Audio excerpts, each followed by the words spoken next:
तो आज हम स्टार्ट करेंगे एक्सरसाइज 3.5 का क्वेश्चन नंबर दूसरे का सेकंड पार्ट।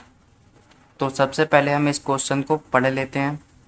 के किस मान के लिए निम्न रैखिक समीकरणों के युग्म का कोई हल नहीं है। यानी कि हमें यहाँ पर वह के का मान ज्ञात करना है जिसको इस रैखिक समीकरण युग्म में रख दिया जाए तो इस रैखिक समीकरण युग्म का कोई हल ना हो। ठीक है, मैं दोबारा से आपको बता दे रहा हूँ। हमें यहाँ पर वह के का मान ज्ञात करना है जिसको इस रैखिक समीकरण युग्म में रख दिया जाए तो इस रैखिक समीकरण युग्म का कोई हल ना हो। ठीक है, तो उत्तर स्टार्ट करते हैं यहाँ से। सबसे पहले क्या करेंगे, ये जो बराबर में एक है ये प्लस का एक है, इसको इस तरफ भेज देंगे माइनस का एक हो जाएगा। ठीक है, और ये जो बराबर में ये वाला हिस्सा है इसको कर लेते हैं ब्रैकेट में।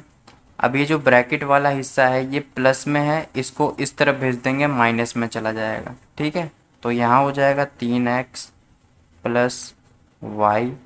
ये प्लस का एक जो है इसको इस तरफ भेज देंगे माइनस का एक हो जाएगा, तो यहाँ हो जाएगा -1 बराबर कुछ नहीं बचा 0। ठीक है, अब ये जो नीचे वाला समीकरण है इसमें ये जो ब्रैकेट वाला हिस्सा है ये प्लस का है, इसको इस तरफ भेज देंगे तो ये माइनस का हो जाएगा।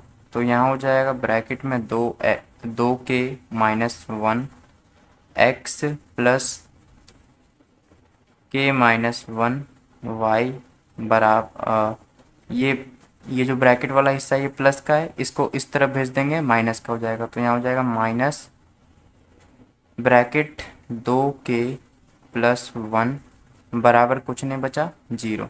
ठीक है, अब हम यहाँ पर क्या करेंगे, a1 निकालेंगे,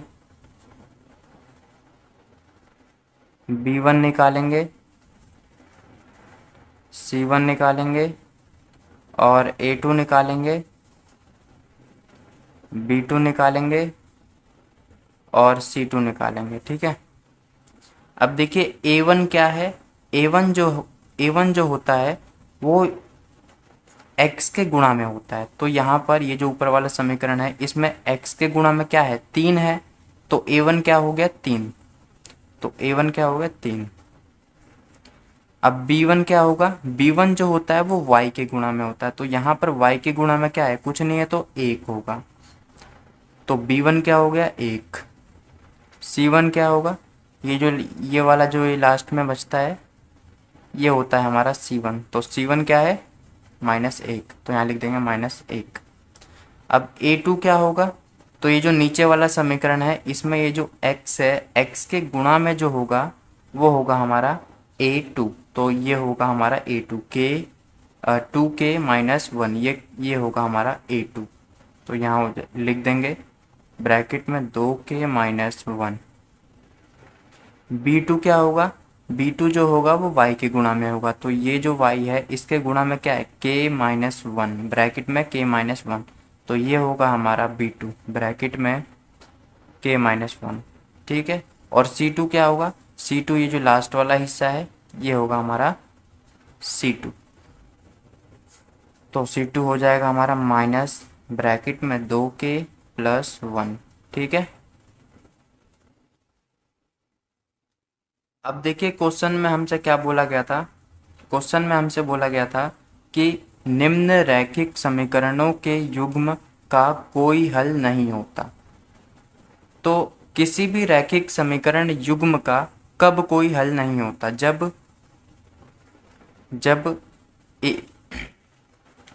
a1/a2 बराबर हो b1/b2 के और b1/b2 बराबर ना हो c1/c2 के, तो इसी स्थिति में किसी भी रैखिक समीकरण युग्म का कोई हल नहीं होता। ठीक है, अब हम यहाँ पर क्या करेंगे, a1 का मान क्या है, a1 का मान है 3, तो यहाँ लिख देंगे 3/a2 का मान क्या है, a2 का मान है ये ब्रैकेट में 2k-1, तो यहाँ लिख देंगे ब्रैकेट में 2k-1 बराबर का निशान है, बराबर का निशान लगा देंगे। b1 क्या है, b1 है 1, तो यहाँ लिख देंगे 1 बटे में। b2 क्या है, b2 है k-1, ब्रैकेट में k माइनस वन, तो यहाँ लिख देंगे ब्रैकेट में k माइनस वन, बराबर नहीं है, बराबर नहीं है, ठीक है। C1 का मान क्या है, C1 का मान है -1, तो यहाँ लिख देंगे -1 बटे C2 का मान क्या है, C2 का मान है ये माइनस ब्रैकेट में 2k प्लस 1, तो यहाँ लिख देंगे माइनस ब्रैकेट में 2k प्लस 1, ठीक है। अब हमें क्या करना है, इन दोनों चीज़ों को लेना है, इन दोनों हिस्सों को लेना है, पहला ये और दूसरा ये, पहला ये और दूसरा ये, इन दोनों को लेना है। इन दोनों को ऐसे ही यहाँ पर नीचे लिख देंगे, तो यहाँ लिख देंगे 3 बट्टे ब्रैकेट में 2k माइनस 1 बराबर 1 बट्टे k माइनस 1, ठीक है। अब हम यहाँ पर तिर्यक गुणा कर देंगे, तो 3 की गुणा करते हैं k से तो क्या आता है, 3k आता है, तो यहाँ लिख देंगे 3k। 3 की गुणा -1 से करेंगे तो क्या आएगा, -3 आएगा, तो यहाँ लिख देंगे -3 बराबर 1 की गुणा 2k से करेंगे तो क्या आएगा, 2k ही आएगा। 1 की गुणा -1 से करेंगे तो क्या आएगा, -1 आएगा, तो यहाँ लिख देंगे -1, ठीक है। यहाँ लिख देंगे 3k।